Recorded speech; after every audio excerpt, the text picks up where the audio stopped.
ہمارا ٹاپک ہے آج کا دکن میں اردو شاعری۔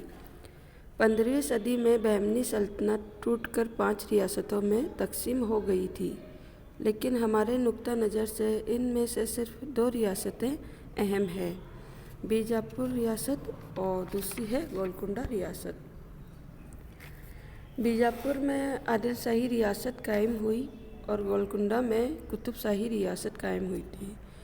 عادل شاہی خاندان کی سلطنت کا آغاز 1490 میں ہوا تھا۔ اس خاندان میں یعنی کہ عادل شاہی خاندان میں 8 بادشاہ ہوئے۔ حالانکہ تصنیف کا سلسلہ بہمنی دور میں ہی شروع ہو چکا تھا۔ عادل شاہی دور کے سب سے اہم مصنف خواجہ بندہ نواز گیسو دراز ہیں۔ یہ حضرت نظام الدین اولیاء کے خلیفہ اور خواجہ نصر الدین چراغ دہلوی کے شاگرد تھے۔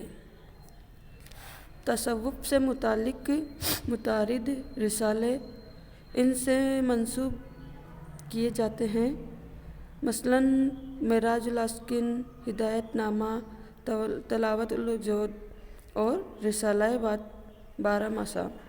یہ خواجہ بندہ نواز گیسو دراز کے رسالے ہیں۔ یہ اردو کے پہلے شاعر بھی مانے گئے ہیں۔ ان سے پہلے کوئی شاعر نہیں تھا اردو میں، انہی کے بعد سے اردو میں شاعری کا سلسلہ جاری ہوتا ہے۔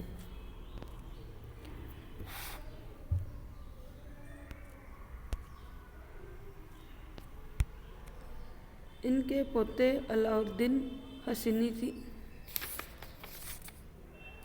ان کے پوتے عبداللہ حسینی بھی ایک مشہور صوفی گزرے ہیں، جنہوں نے نشاط العاشقین کا ترجمہ کیا۔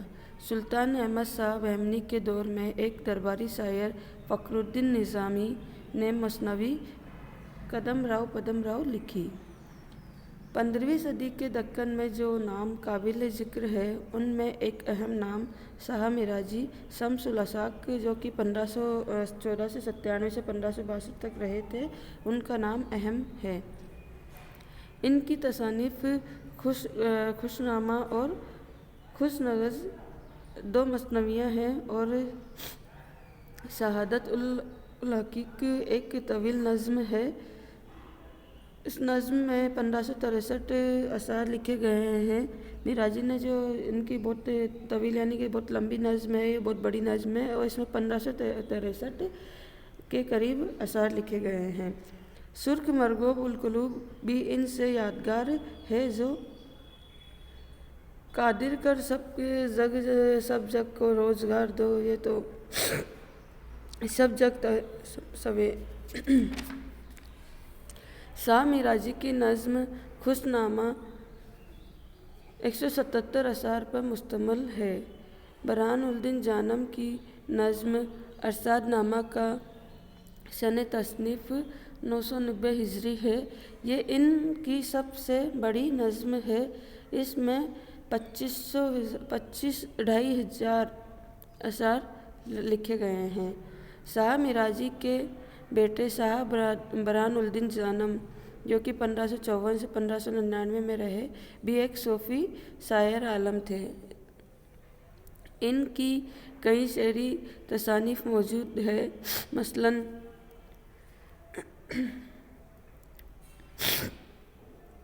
ارشاد نامہ، شک سہیلیاں، ساری پگرج، ان سب کا موضوع تصوف ہے۔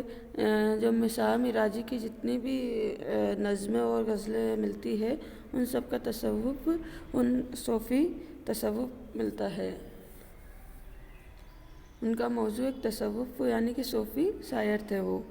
بعض نثری تصانیف بھی ان سے یادگار ہے، جن میں کلمتہ التحقیق سب سے زیادہ مشہور ہے۔ ان کے کلام کا نمونہ یہ ہے کہ کانٹا چھاٹا پھیل اور پھول، شاخ برگ سب دیکھ اصول، نہ اس خالق مخلوق کوئے، جیسا تیسا دیکھا ہوئے۔